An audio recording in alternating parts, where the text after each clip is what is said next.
தினமும் நல்ல மொறு மொறுன்னு ஆரோக்கியமான நம்ம ஊர் ஸ்நாக்ஸ். 7 நாளைக்கு 7 snacks.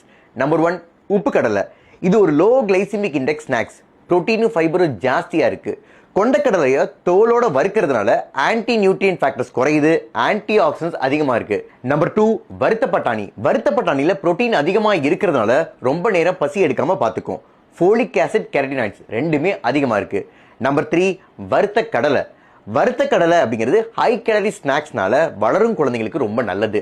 Protein, fibre, healthy fat, magnesium, vitamin E மற்றும் ரெஸ்வரட்ரால் அப்படிங்கிற ஆன்டி ஆக்சிடென்ட்டும் அதிகமா இருக்கு. நம்பர் 4, பொரி அல்லது காரப்பொரி. இது ஒரு லோ ஃபேட் ஸ்நாக்ஸ்.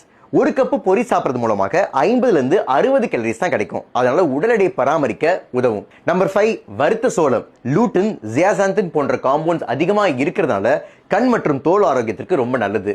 ஃபைபர் அதிகமா இருக்கிறதுனால குடல்ல வாழும் நல்ல பாக்டீரியாக்கு இது ஒரு ப்ரீபயோட்டிக் உணவா அமையுது. நம்பர் 6, வறுத்த அவல். இது எளிதில் ஜீரணமாகக்கூடிய ஒரு ஸ்நாக். அதுலயும் குறிப்பா சிகப்பு அவல்ல ஆந்தோசைனின் அப்படிங்கிற ஆன்டி ஆக்சிடென்ட் ரொம்ப அதிகமா இருக்கு. நம்பர் 7, பொட்டுக்கடலை. Protein, fibre, iron, magnesium, zinc அதிகமா இருக்கிறதுனால தசை வலிமை, தசை பழுதுபார்ப்பு, நோய் எதிர்ப்புக்கு உதவுது. ஸ்நாக்ஸா பிஸ்கட், கேக்கு, பப்ஸ், சமோசான்னு சாப்பிடாம இந்த ஹெல்த்தியான நம்ம ஊர் ஸ்நாக்ஸை சாப்பிடுவோம்.